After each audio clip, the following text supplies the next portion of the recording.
A'udzubillahi minasyaitonirrajim. Bismillahirrahmanirrahim. Pada kesempatan yang lalu saya sudah berbagi tentang makna dari ta'wil dan tafwid. Pada kesempatan kali ini saya ingin berbagi tentang ayat-ayat muhkamat dan mutasyabihat, relasinya antara Al-Quran dan kalam. Kita mulai dari yang pertama, yaitu tentang ayat muhkamat dan mutasyabihat, di mana dibahas di dalam ulumul Quran. Sebagaimana penjelasan saya sebelumnya bahwa yang disebut dengan ayat-ayat mutasyabihat adalah jika kita ragu mengenai makna dan rujukan realnya, maka itulah makna mutasyabihat. Dan ayatnya disebut dengan ayat-ayat mutasyabihat.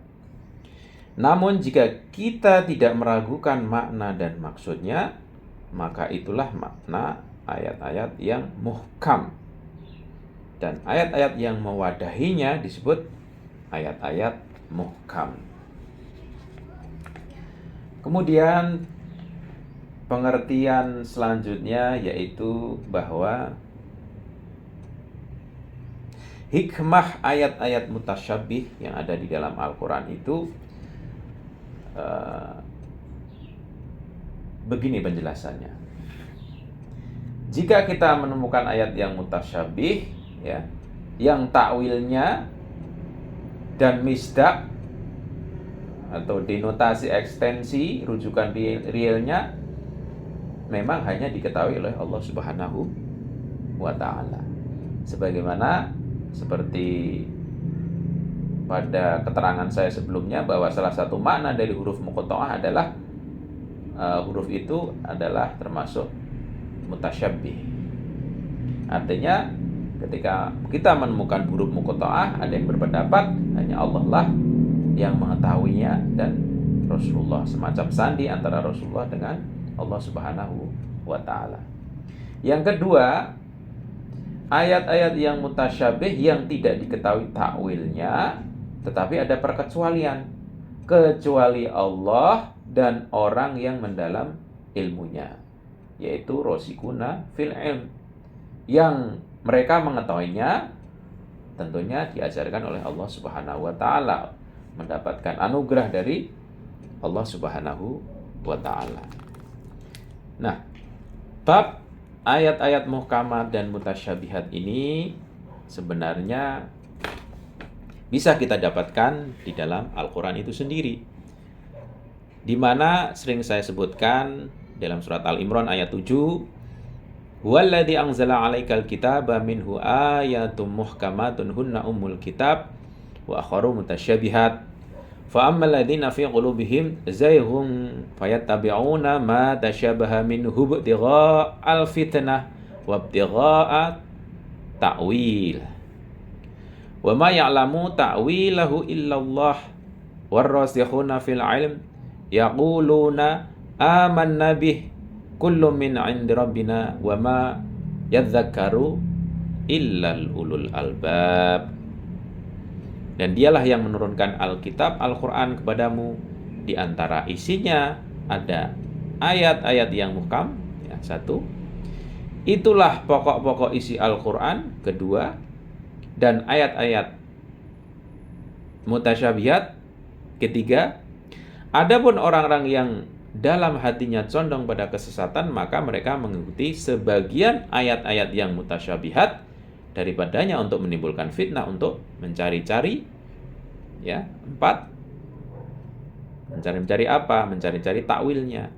Padahal tidak ada yang mengetahui takwilnya melainkan Allah dan orang yang mendalam ilmunya. 5, dan kami beriman kepada yang mutasyabihat, semuanya itu dari sisi Tuhan kami, dan tidak dapat mengambil pelajaran daripadanya melainkan orang-orang yang berakal.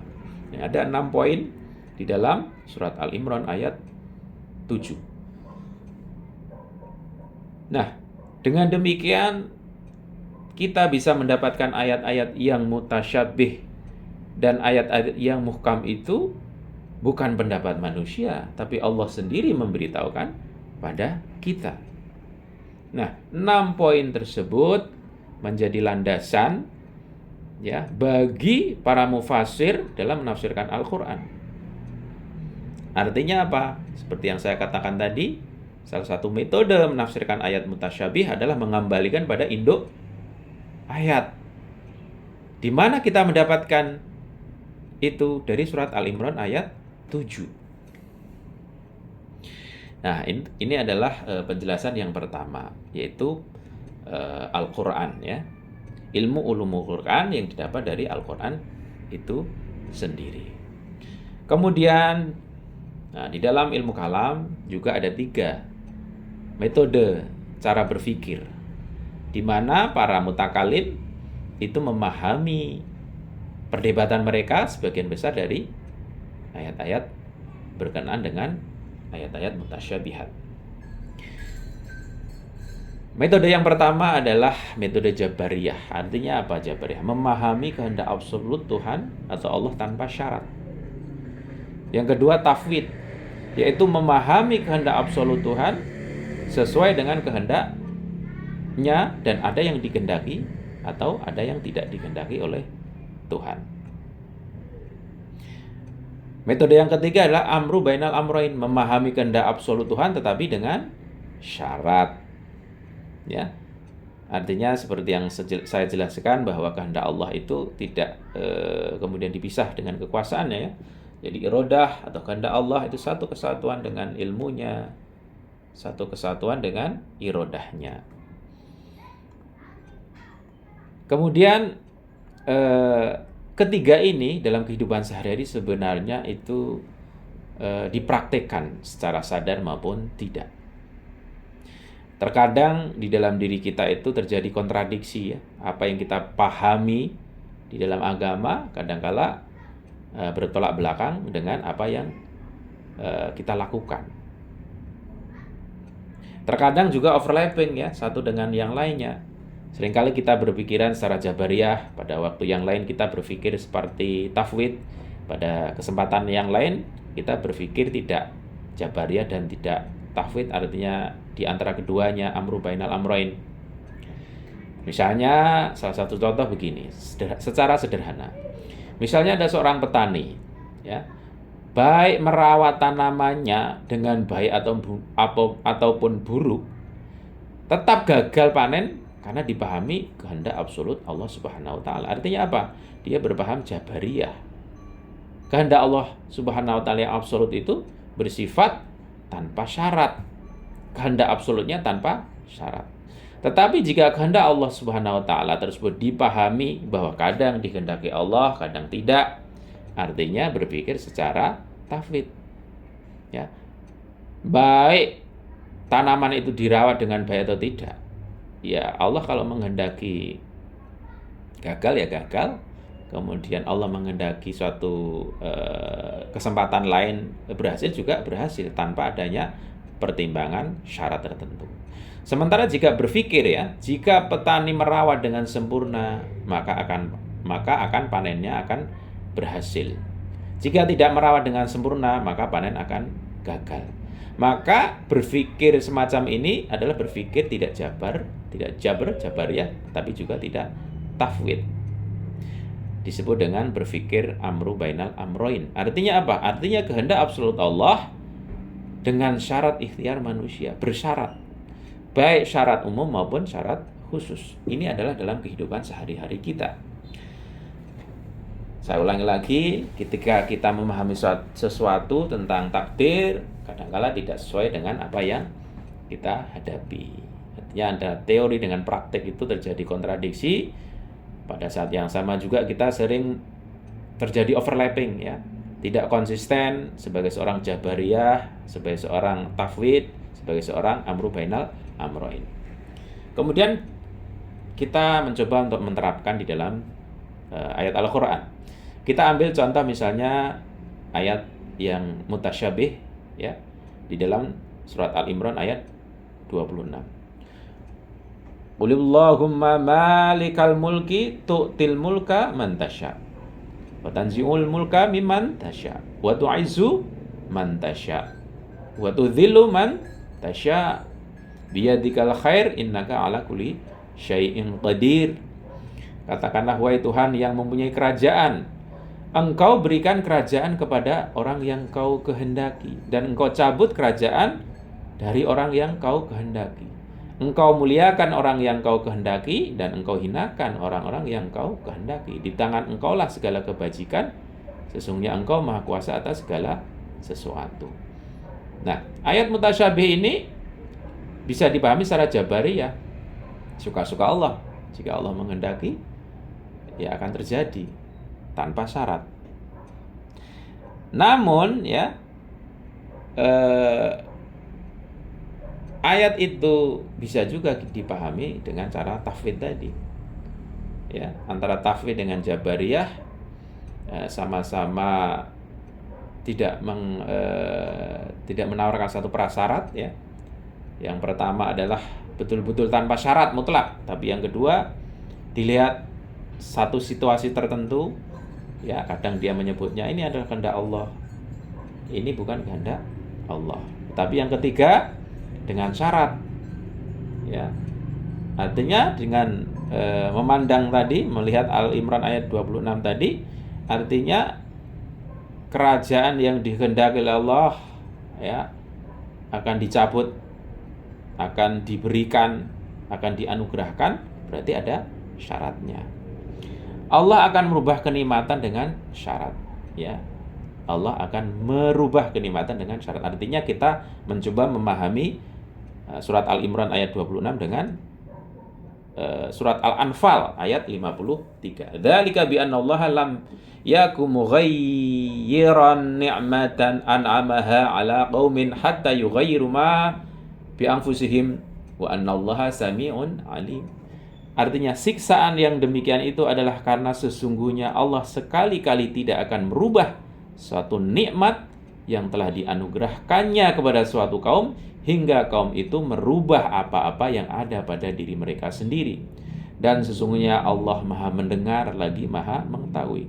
Surat Al-Anfal ayat 53 ini adalah ada kata-kata yang menarik. Sesungguhnya Allah sekali ini tidak akan merubah suatu nikmat, ya, suatu nikmat.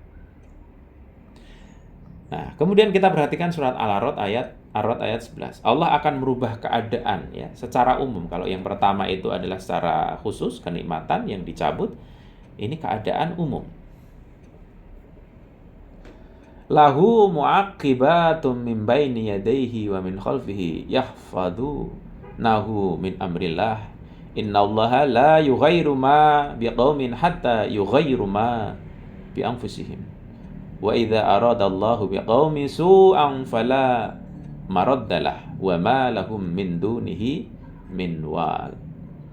Bagi manusia ada malaikat-malaikat yang selalu mengikutinya bergiliran di muka dan di belakang. Mereka menjaganya atas perintah Allah. Sesungguhnya Allah tidak merubah keadaan suatu kaum sehingga mereka merubah keadaan yang ada pada diri mereka sendiri.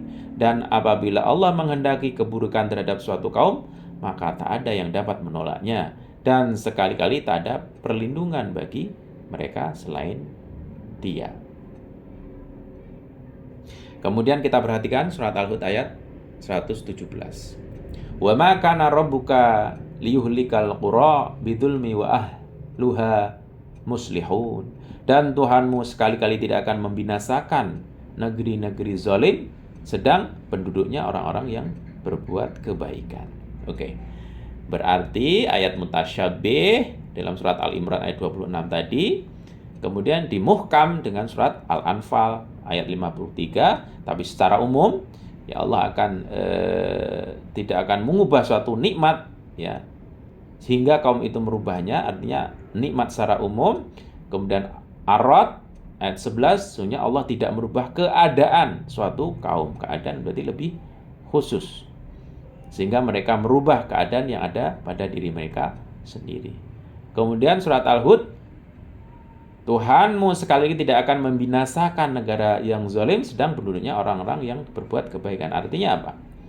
Artinya kenikmatan suatu kaum, suatu pemerintahan, suatu kerajaan, ya, tidak akan dibinasakan kecuali sedang mereka berbuat kebaikan.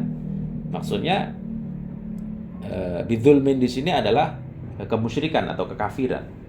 Jadi ada satu negara pemerintahan, ya, suatu kerajaan itu kufur, ya, kafir, itu biasa terjadi, faktanya ada. Tetapi mereka berbuat baik di antara sesamanya. Ada keadilan di sana.